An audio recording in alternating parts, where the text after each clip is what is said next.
Baik,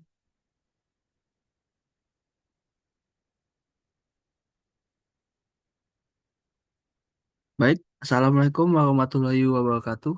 Selamat pagi, Bapak Ibu dosen penguji. Perkenalkan, nama saya Aryo Putut Sadewo dengan NIM 1709622044. Saya adalah mahasiswa Prodi Pendidikan Administrasi Perkantoran, Fakultas Ekonomi, Universitas Negeri Jakarta. Pada kesempatan kali ini, saya akan mempresentasikan proposal skripsi dengan judul Pengaruh Pemanfaatan Artificial Intelligence, Kegiatan Literasi Digital, dan penggunaan Google Classroom terhadap keaktifan siswa 11 MPLB SMKN Negeri 25 Jakarta. Dan dosen pembimbing saya yaitu Ibu Dr. Masofiati, SPD MPD, dan Bu Mayang Riyati, SIKOM MIKOM.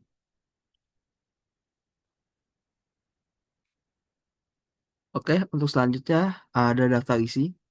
Yang pertama kita akan membahas tentang latar belakang, lalu kita akan bahas pariset, lalu rumusan masalah terhadap sebenarnya proposal ini, tujuan penelitiannya, manfaat penelitiannya, lalu kita lanjutkan dengan grand teori, variabel, dan hipotesis, lalu lanjut ke metode penelitian. Oke, kita masuk ke bab satu pendahuluan. Nah, untuk latar belakangnya, perkembangan teknologi 4.0 dan Society 5.0 mendorong pembelajaran berbasis digital melalui AI, literasi digital, dan Google Classroom, yang membuat belajar lebih fleksibel dan interaktif. Namun, partisipasi siswa masih rendah karena terlihat dari kurangnya partisipasi dan keterlibatan yang mereka lakukan, yang disebabkan karena kurang maksimalnya pemanfaatan teknologi dan literasi digital yang sudah ada. Oke, kita masuk ke pariset. Jadi, saya sudah melakukan pariset, yaitu saya menyebarkan kuesioner dengan pertanyaan kepada 10 orang siswa aktif di 11 MPLB 25 SMKN 25 Jakarta. Dengan pertanyaan, apakah Anda merasa kurang aktif dalam mengikuti pembelajaran meskipun sudah menggunakan teknologi seperti Google Classroom atau media digital lainnya? Nah, hasil riset menunjukkan bahwa sebagai siswa ini masih belum aktif dalam mengikuti pembelajaran. Hal ini terlihat dari rendahnya partisipasi siswa dalam kegiatan pembelajaran. Dan mereka juga menjawab pertanyaannya, 75%-nya masih merasa kurang aktif. Terlihat dari grafik di samping kiri. Temuan ini mengindikasikan bahwa pemanfaatan teknologi pembelajaran sebelum sepenuhnya mampu mendorong keaktifan siswa secara optimal. Oke, kita masuk ke rumusan masalah dan tujuan penelitian. Dari rumusan masalah dulu, terdapat 4 rumusan masalah.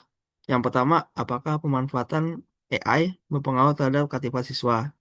Kelas 11 MPLB SMKN 25 Jakarta. Terus masalah yang kedua yaitu apakah literasi digital berpengaruh terhadap keaktifan siswa? Lalu yang ketiga adalah apakah penggunaan Google Classroom berpengaruh terhadap keaktifan siswa? Terus yang keempat, apakah AI, literasi digital, dan Google Classroom secara simultan berpengaruh terhadap keaktifan siswa? Lalu kita lanjut ke tujuan penelitiannya. Tujuan penelitian ada 4, yaitu yang pertama menganalisis pengaruh artificial intelligence terhadap keaktifan siswa. Yang kedua yaitu menganalisis pengaruh literasi digital terhadap keaktifan siswa. Yang ketiga menganalisis pengaruh Google Classroom terhadap keaktifan siswa. Yang keempat secara simultan menganalisis pengaruh AI, literasi digital, dan Google Classroom terhadap keaktifan siswa. Oke, kita lanjut. Selanjutnya kita adalah manfaat penelitian ini. Yang pertama ada manfaat teoritis dulu. Secara teoritis, penelitian ini diharapkan berkontribusi pada pengembangan teori dan praktik pendidikan berbasis teknologi, khususnya terkait AI, literasi digital, dan pembelajaran daring terhadap keaktifan siswa, serta memperkaya referensi dalam bidang pendidikan administrasi perkantoran di era Society 5.0.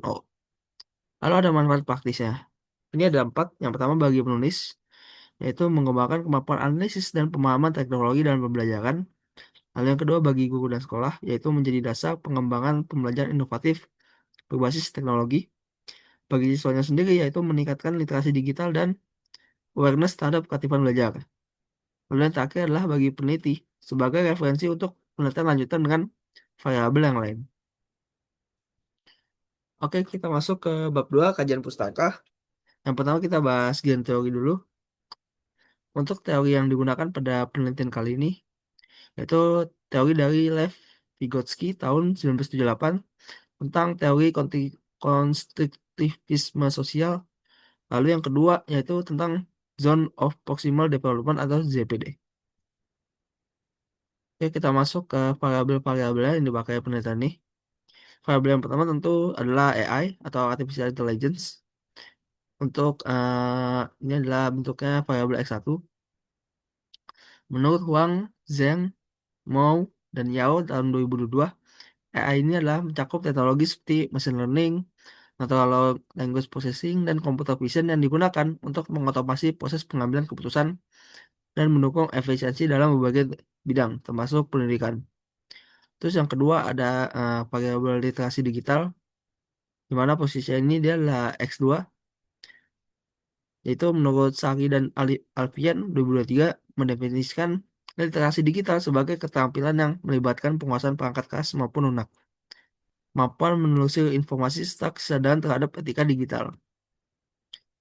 Terus variabel yang ketiga yaitu Google Classroom atau X3. Google Classroom merupakan platform manajemen pembelajaran daring, Learning Management System atau LMS yang disediakan oleh Google. Menurut Widya Santi et al. Tahun 2023, aplikasi ini mendukung guru dan siswa dalam mengelola materi, tugas, serta komunikasi pembelajaran dengan efisien. Terus yang terakhir, ketiga siswa yaitu variabel lainnya.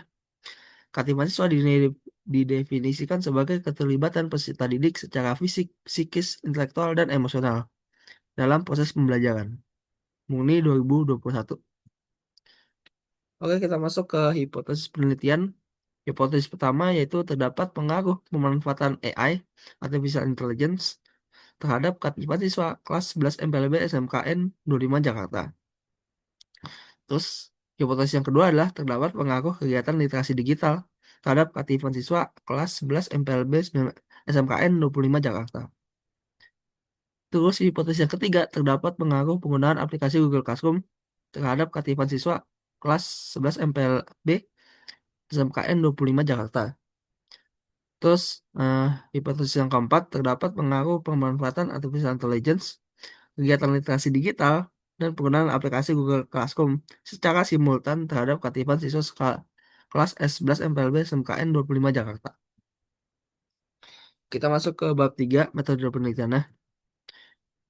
Oke, untuk yang pertama metode penelitian ini secara desain penelitian yaitu menggunakan metode kuantitatif atau menghitung menggunakan aplikasi Smart EPLS. Untuk tempat dan waktunya, tempatnya ada di SMKN 25 Jakarta, bulan Juli 2026. Untuk populasi sendiri, siswa 11 MPLB ada 72 orang. Lalu untuk sampel ya, menggunakan proportional random sampling. Dengan rumus,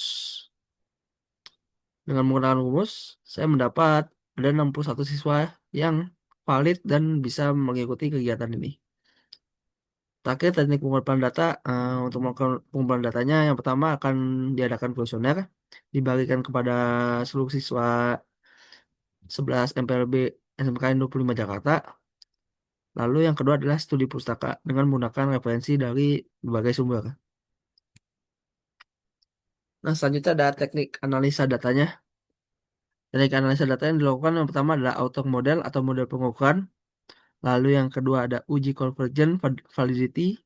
Terus ada uji discriminant validity, uji composite reliability, uji Kornbach alpha.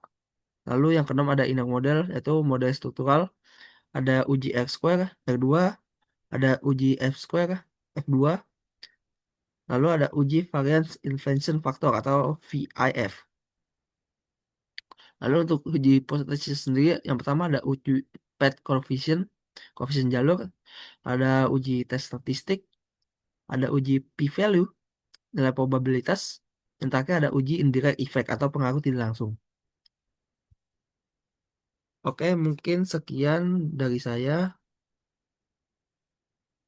merupakan proposal penelitian. Berharapan saya mendapat masukan dan saran dari Bapak Ibu dosen penguji. Terima kasih atas perhatiannya. Bila ada salah kata, mohon dimaafkan. Wassalamualaikum warahmatullahi wabarakatuh.